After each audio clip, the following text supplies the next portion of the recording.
Hi guys, sorry, but yeah, living with this diagnosis has been crazy.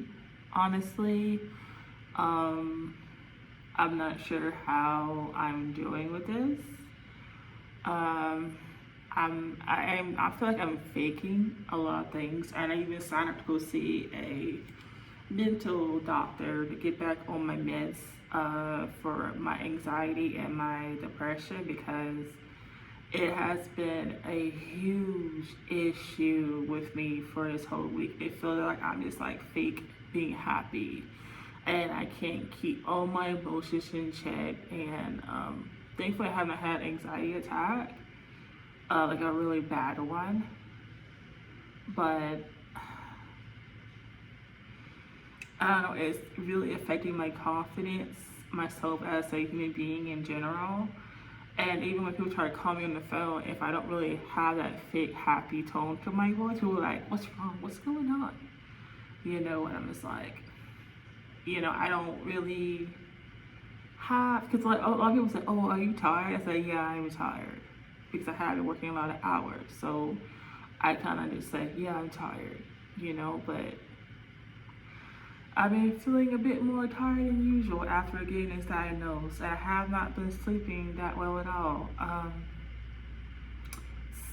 Yesterday I stayed up all the way up till I had to go to work, and I was up from like 7 to 7, and I kept nodding off here at work, and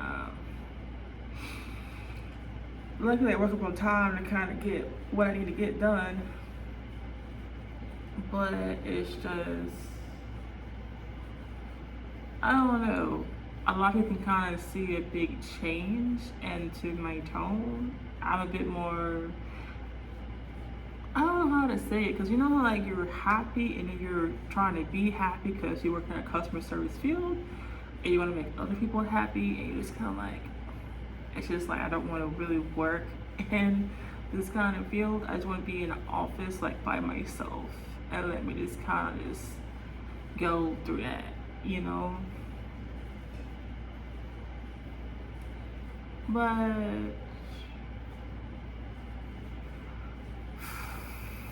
I really am trying not to cry right now because it's just like being in the silence is just like, if I'm here by myself and it's really quiet, if I'm here around a lot of hustle and bustle, fine. But the thing really hits me at night when I go home by myself, or I'm not playing some kind of sound or something, because I always had a dream of being a mom, really, and it seemed like this whole year was such a long, like 4 years in one. And so I was doing good, I was working out, stuff like that, and then I got promoted, and when I got promoted, it seemed like I kind of really backslid with everything that I was kind of working towards a progress. And I blame myself a lot too for not pushing the issue of like actually getting a second opinion, because if I actually got a second opinion, this would have been caught a lot early in advance, so where they kind of like, they could have like, turned it around in my favor. But even though it's like 1% can go from 1 to like 20 like real fast. And I am in stage 1, and the cancer is in my uterus. It could be worse. It could be in my brain. Could be in my intestines. Could be in my bone. But the one thing I really don't want to happen is to have them just tear up my uterus. Because I feel like if I did tear up my uterus, I not only will lose a chance on, I don't know, I feel like if they take up my uterus, I will feel less of a person as a human being, because I can't give birth and or even have a chance at like being a mom, you know. But that was my dream.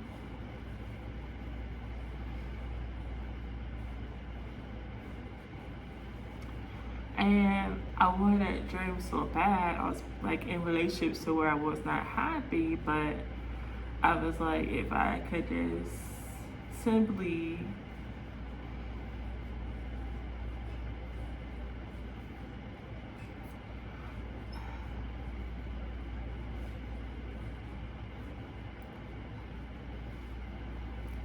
if I could just get pregnant, maybe it'll work out in my favor. Like, I'm such a big people pleaser as well, and it's crazy. But um like I said, I was going to be a mom. That was the dream. Still is a dream. And I know I can adopt, but it's just like when you have a dream and you're being told you can't do it, and there's really no way around that, you know, except for like throwing money at it, you know, because she said I could either transfer my eggs and then freeze them, which is going to cost me almost around 10 to 15K.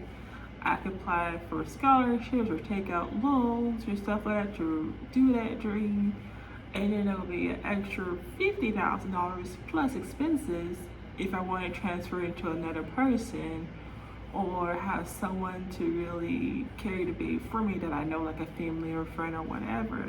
And I'm just like,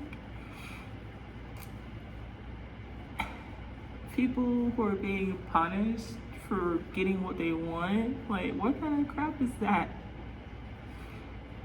You know?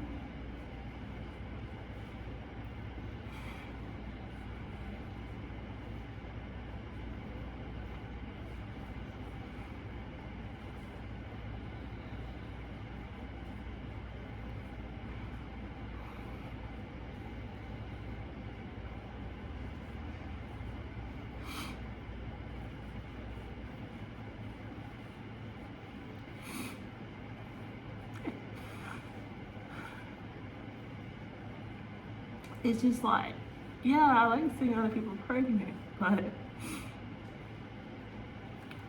I prayed on this, and I'm like, I'm the next one in line. And I always like dreamed of like experiencing pregnancy and birthing the child. Now someone will have to do that for me, and I have to pay them money to do that. And I don't even know how that works. Like, is that legally my kid? Can they take that kid away from me at any time? And even like adoption right now, that's still hard because of COVID. Everything is still all pushed back. And one lady on the phone was just so rude to me because she was like, oh, you're single, you don't have nobody. It'll be that much harder for you to have adopt, and you probably won't be approved. And I was like, lady, I have cancer. Like, if I had a boyfriend or husband or whatever, yeah. But it's just like, single people can deserve like a child too, you know, because if I were getting pregnant, it would kind of the same situation, you know. And I feel like, why punch a child that's in the adoption system or foster system or whatever it's called, and you're just like not gonna let me have an opportunity? Because like it'll be like 10 times harder. I know people who have done it and who have fought for that, but they have money and time. I don't really have the money or time to do that. And I know, like, I'm on local DHR, and you know, called in, but I don't know the number or anything. And everybody's telling me, oh, call this agency, call that agency. But I was like, I don't really have the money to really be calling all these people or time. And then they like, oh yeah, well, you're gonna pay this money to put an application and do this and that. And I was like, what kind of crap? Why are you putting a price on adoption? And if I were to go out of state or, you know, foreign, you know, it's just like more money. And it's crazy. but probably right now won't be I don't know. But I'm definitely gonna freeze my eggs. I just gotta get the money up first. I'm probably gonna move back in with like family or friends because I really get my dream of living independently because I need like $15,000 to freeze my eggs, and it's like that's the cost of medication, appointments, medicine. I don't know if I said it already, and just paying for the procedure itself. Because he said I am young, I have good eggs. Because PCOS, I don't really release it because I don't really have a period like that. But it's hard when I see like people online also making fun of like the fertility issue, and right now I'm so in my feelings. Like I'm so like freaking so sensitive to every little thing, and like just watching YouTubers or creators just like have their children with them, it's a magical experience. Or like seeing these pregnancy announcements, it's a magical thing to see. It's a blessing, but right now that's just slowly killing me right now. And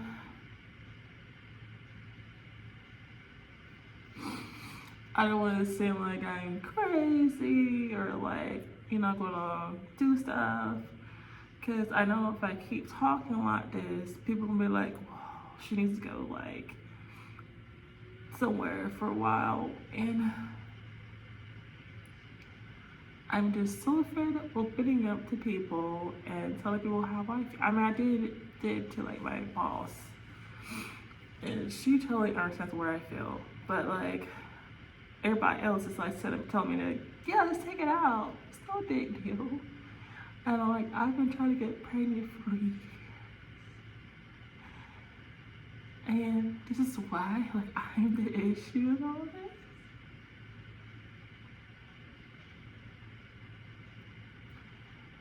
And it's just kind of crazy because I see some people that I know in real life get pregnant so quick, so easily. But like, not trying to judge them, but I was like, how did it happen for you? And like, it really, I never got a positive pregnancy test.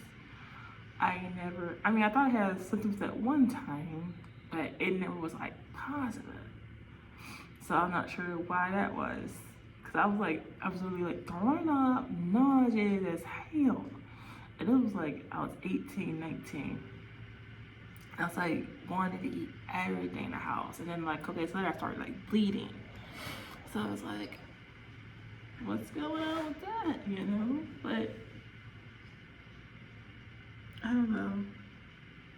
But it's just, usually December is a hard time for me anyway, because of the holidays, because then I just hate the holidays. I just hate like trying to be all cheerful and giggly, and I don't really am that holiday. But I was like, this whole first month, whole beginning of the first month was going so well. I was trying to get into a spirit, playing Christmas music, not trying to be all humble bumble. And now I'm just kind of like, whatever at this point. But I don't know, really. And I don't have a lot of friends in real life. Pretty much everybody's online. And I don't know. Hopefully, maybe get like a transplant to have another uterus inside of me, but I'm not sure that will be okay or not. I don't know. That'd be probably a little cheaper. Or waiting on like a list to have another uterus inside of me. But I'm not even sure how that even works out, because going the other route of like either adoption or have someone else care it for me is gonna be super duper expensive. And I'm not made of money, so.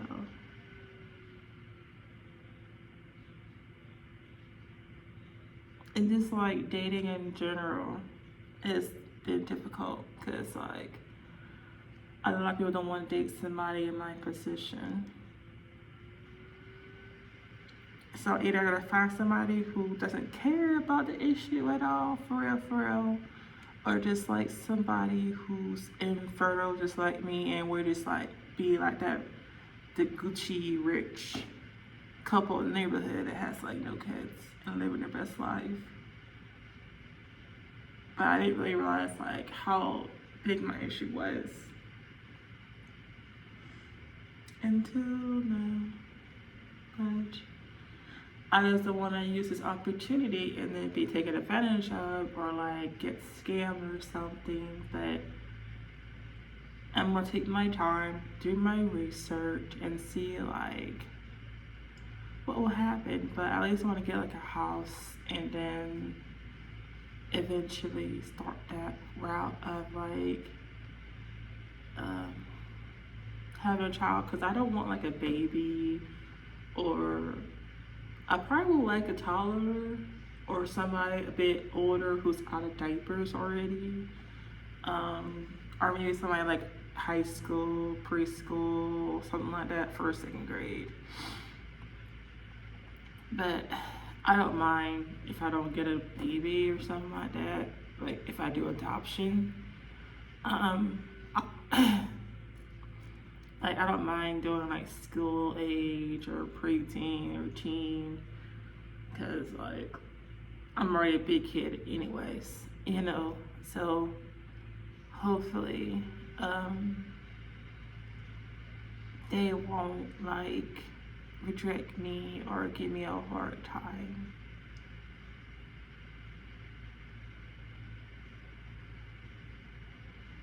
Because I always wanted to adopt anyways, but I figure I'll have like one or two babies and then like cut that off and then like adopt.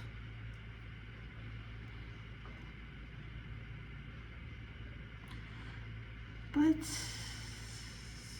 I'm gonna stop right here because I'm at work and I'm probably gonna cry later on tonight.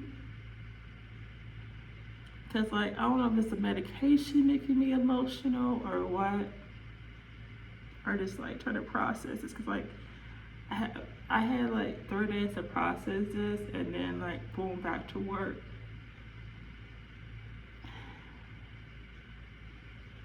I don't know, but I don't think I can do nights anymore. Cause I'm too much in like my feelings, you know. So it's just like, if there's not like a lot of hustle and bustle going on, I need that noise. If I don't have that, because it distracts me mentally. Like if I'm not recording things, I'm like either on TikTok or YouTube. If I'm not interested in video, it's the sound. And I do have certain videos saved on my phone that's like loud for me to kind of like distract myself mentally. And I'm probably gonna play that, so that way I can kind of be somewhat happy. But yeah, Tuesday I'm going to talk to a mental person or whatever they call. And hopefully they don't think I'm being like extra or dramatic. Hopefully they take me seriously, because last time I talked to somebody, they would have an accident.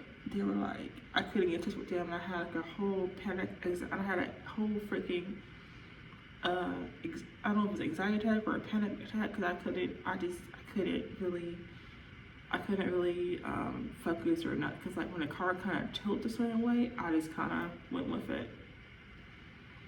But yeah, that's what that is. I guess that's my life right now, and it sucks.